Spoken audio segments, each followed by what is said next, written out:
আসসালামু আলাইকুম।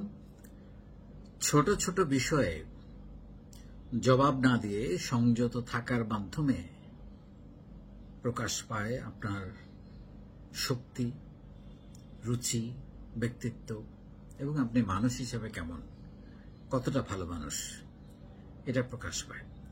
আমরা চট করে কাউকে কোনো একটা কথার পিঠে এখনই আমাকে জিততে হবে এই কারণে আমরা অনেক জবাব দিয়ে দেই বা সোশ্যাল মিডিয়াতে একটা বাজে কমেন্ট করে ফেলি। তাতে আর কারো কোনো ক্ষতি কিন্তু হলো না, ক্ষতিটা হলো আপনার। আপনি নিজেকে কুৎসিত করে ফেললেন, নিজের ব্যক্তিত্ব হারালেন, নিজের রুচি নষ্ট করলেন, নিজের নেগেটিভিটি প্রকাশ করলেন। যে কোনো একটা নেগেটিভ কথাও চাইলে কিন্তু পজিটিভলি বলা যায়। যেমন কেউ একজন আপনার সামনে ধরুন মিথ্যে কথা বলছে, আপনি বুঝতে পেরেছেন এবং আপনি শিওর যে এটা মিথ্যে কথা, তবু আপনি তাকে আপনি মিথ্যা বলছেন এই কথাটা না বলে বলতে পারেন আপনি অসত্য বলছেন।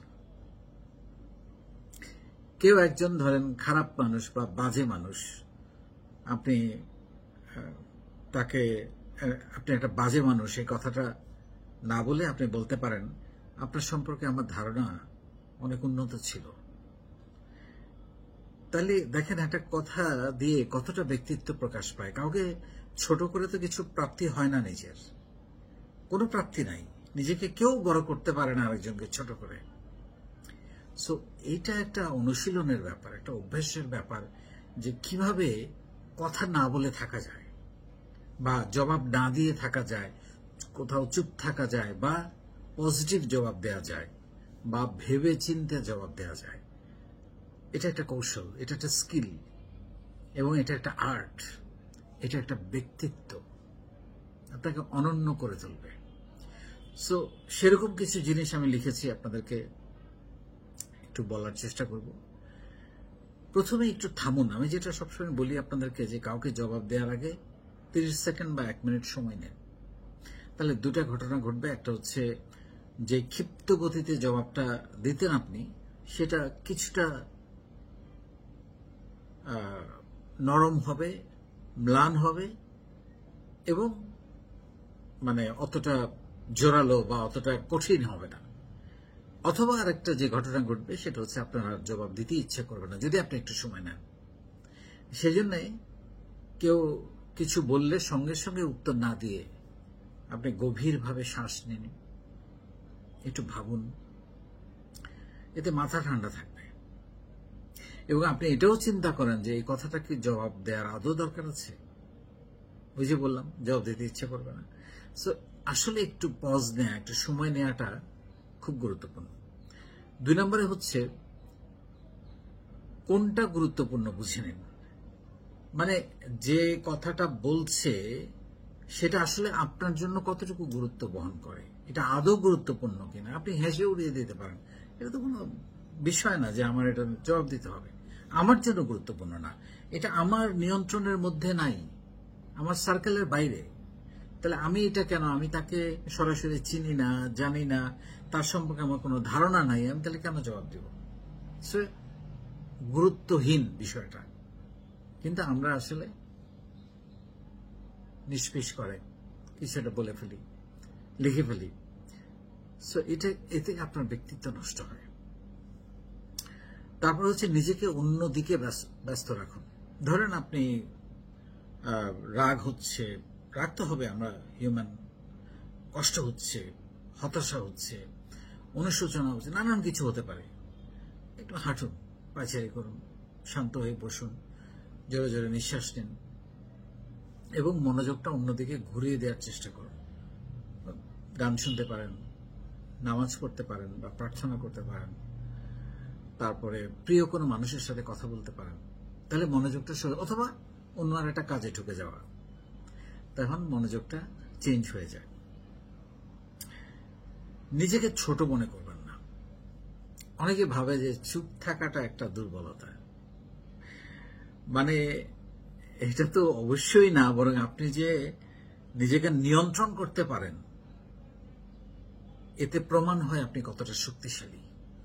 চুপ থাকাটা বা জবাব না দেওয়াটা এটা বিশাল শক্তির ব্যাপার, ধৈর্যের ব্যাপার। আপনি কতটা পাওয়ারফুল, কতটা শক্তিশালী, শক্তি হচ্ছে সেটা যেটা মানুষ প্রয়োগ করে না, দেখা যায় কিন্তু প্রয়োগ করে না, সেটা হচ্ছে শক্তি। আপনি কতটা পাওয়ারফুল সেটা ডিপেন্ড করে আপনি আসলে জবাব দিবেন কিনা, প্রতিশোধ নেবেন কিনা, প্রতিহিংসা পরায়ণ হবেন কিনা। না, দেশে আইন আছে, আমরা আইনের কাছে যাব প্রয়োজনে, বাট আমি নিজে ব্যক্তিগতভাবে বা আপনি এগুলোতে জড়ানোর কোনো প্রয়োজন নেই। তারপর হচ্ছে নিজেকে নিয়ে ভাবুন বা নিজের সাথে কথা বলুন। আমি যেটা সবসময় বলি আপনাদেরকে, যে প্রতিদিন নিজের সাথে একটু কথা বলেন যে আমি কি আজকে কাউকে কষ্ট দিয়েছি, কাউকে অপমান করেছি, কোনো কিছু যোগ করেছি, বা কারো কোথাও আমি সংযম দেখাতে পেরেছি, নিজেকে নিয়ন্ত্রণ করতে পেরেছি। এই কাজগুলো আপনি যখন করতে থাকবেন তখন আপনার মধ্যে একটা অভ্যাস তৈরি হবে।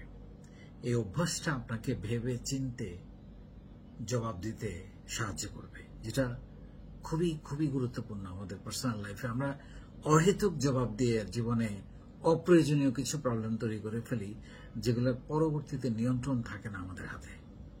অহেতুক একটা কথা বলে, ভেবেচিন্তে কথা বলেন, লাইফে প্রবলেম কম থাকবে এবং জীবনটা ফুরফুরে হবে।